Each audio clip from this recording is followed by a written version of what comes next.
got a chance to see The Wasp with Naomie Harris and Natalie Dormer. Let's talk about it right now.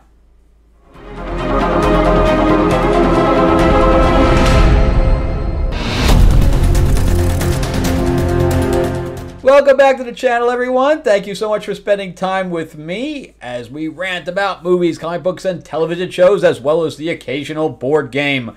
My name is Frank Zanka. I am your host. I am an award-winning screenwriter, novelist, and comic book writer, as well as a filmmaker. I'm also a board game designer, so check out the link below for our latest game. It is a classic Monsters card game with art by Mark Spears. He does a lot of cover art for Marvel and DC and the Independents. He just did a Green Lantern with Jon Stewart. It's pretty cool. Anyway, we're going to be launching in October, so check out the link in the description below, and you can sign up. We have about over 400 people right now signed up waiting for this thing to launch, and you could be the next person, so go ahead and click that link below and just sign up. That's all it is. It just notifies you, nothing more.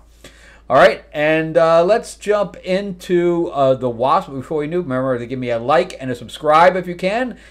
Click that link that shows the little thumbs up, and if you can subscribe, that would be great too. All right, so without any further ado, The Wasp, which probably nobody's ever heard of. In fact, I never heard of it. I was just scrolling down because a lot of independent films are coming out at this point. Films that I would never have thought would even hit the theater, much less a British low-budget film. Now, when I say low budget, I think it's low budget. The only thing I can find online was $70 million. I think that is completely wrong. There's no way that this film cost $70 million. It's impossible. This was originally taken from a stage play and then adapted.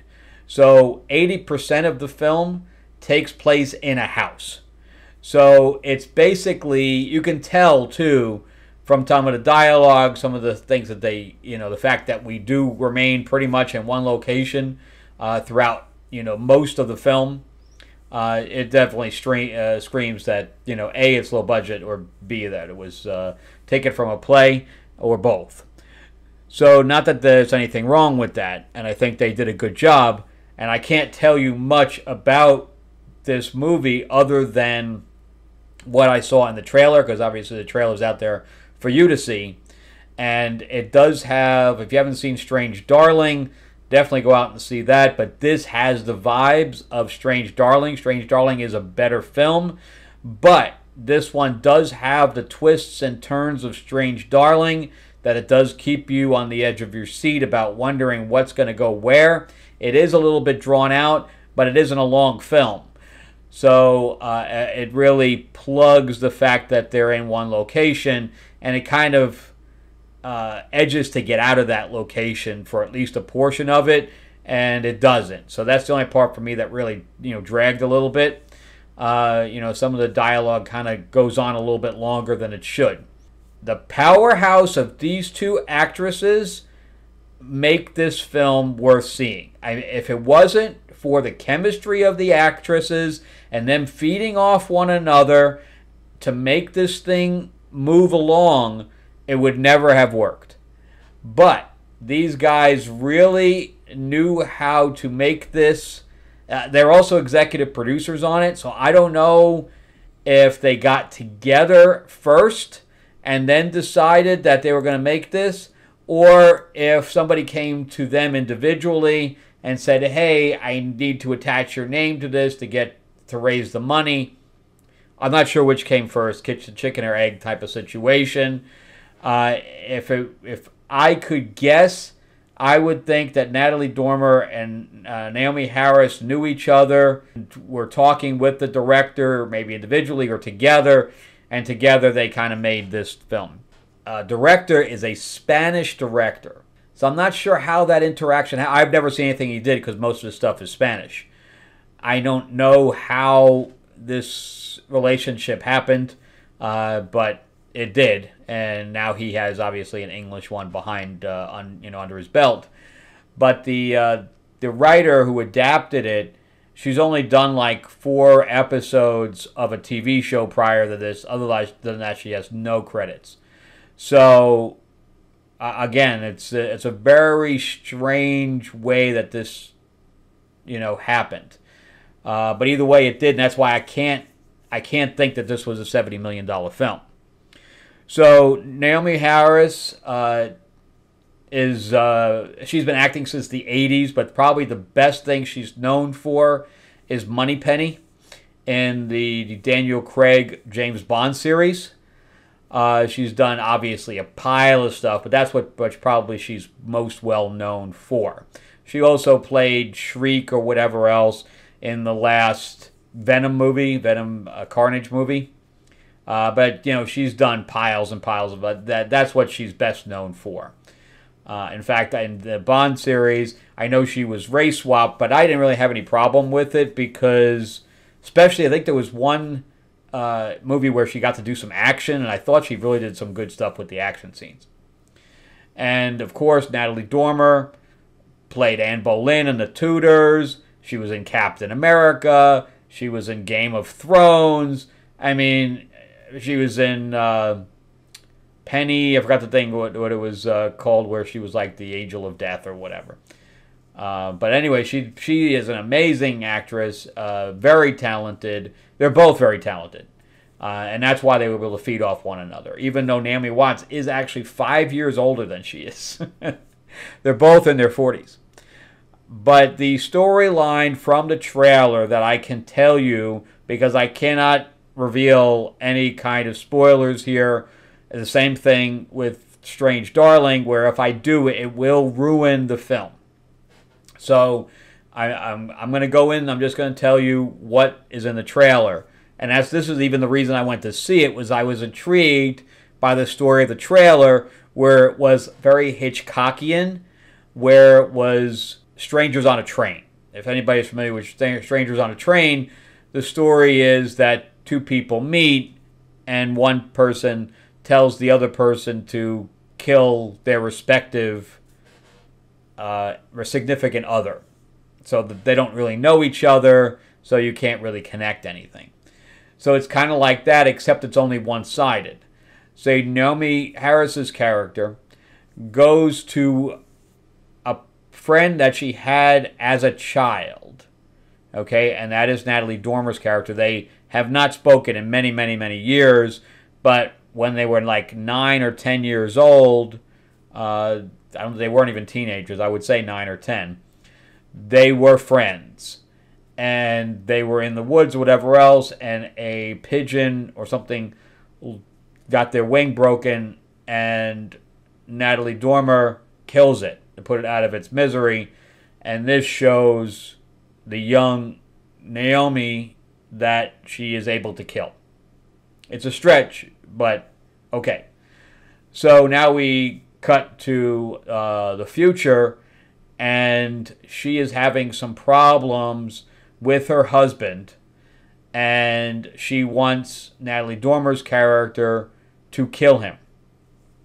And she feels that since they haven't talked in forever, that there's no real connection, and she feels that she has the killer instinct to do it, and she is rich enough to pay her quite a bit of money to be able to make it worth her while.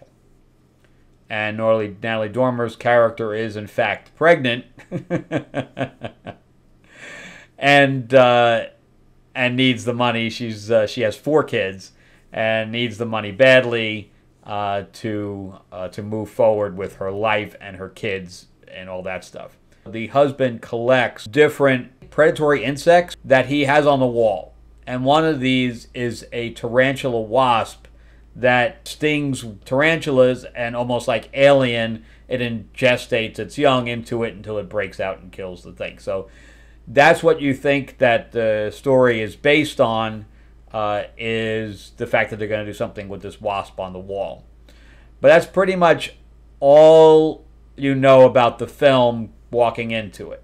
That's all I'm going to say.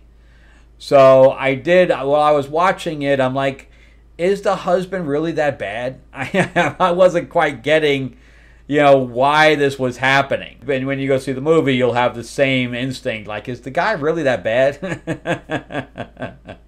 But don't worry. Don't worry. I recommend this film a great deal. In fact, the people I saw the movie with, I'm like, I sat next to a couple, and I was like, oh, I'm sitting next to a couple. There's only 3 people in the theater besides me, 3 or 4 people. And I'm like, I'm sitting next to people who are going to pull up their phone. I know it. And they didn't. They didn't put out their phone the whole time. I was like, oh, I really just want to hug people when that happens. But anyway, as we were walking out, all of us said the same thing, that everything out right now is, a sequel to something. And they were literally going and seeing every single independent film. And that is great, because they were even going to see Afraid. I don't know if they saw Longlegs, but they saw Strange Darling, and they had seen this, and they were going to see Afraid, all of them. And it's interesting that low-budget stuff right now, and again, that's why the $70 million thing has got to be wrong. It is wrong. I can't. If this thing costs over $10 million, I'm shocked. I mean, there was kids in it, right? Because we saw the flashback, but that's it. That's it. Everything else took place in the house or in the supermarket. That's it. And then walking down the street. That's it. That is not any more than a $10 million movie. I'm sorry. 12. I could even push it to 12. I don't know how it's doing in England, but I guess we'll find out. Reagan is doing okay. If that $25 million budget is correct there. Longlegs did great. Strange Darling is not doing very well. I don't know if they have other plans for it, because it might win awards, though. I'm hoping, which will, get people to watch it. Longlegs made $100 million. Maxine did 20-something million on a $3 million budget. So those movies made money. Strange Darling, not so much. I'm hoping that Reagan does, and or at least close to breaks even. And I'm kind of hoping that we get that this one here is seeing more action on the international side, since it is a British film. All right. Anyway, I recommend it highly. I'm going to say, even though it dragged a little bit, the performances were great. The story kept moving. Again, even if it slowed down a little bit. And it was all in the effort as far as I'm concerned. So I'm going to say this is 8 out of 10. And if anybody says that the acting was not good in here, I definitely say you're a liar. Or just mistaken. The actresses definitely deserve some praise here. The fact that they're so completely different is just, I would say, good writing on that. Yeah, I had no problem with the writing. All right, so thank you again so much for watching. I greatly appreciate it. Remember to give me that like, give me that thumbs up, and if you can subscribe, please do. Ring that bell, ding ding. Hey, it's free, why not? Also remember, in the link below, we have Classic Monsters, which way is my face? Classic Monsters by Mark Spears with the art, and me with the design. You'll get to play as the classic monsters. You'll fight over locations like the Mummy's Tomb. You'll recruit things like the Bride of Frankenstein and the Mummy and Mr. Hyde, and you'll attach weapons to them and things like that. It only takes about 10 minutes to learn how to play. Lots of fun. All you need is this box. There are expansions, but all you need is the main box.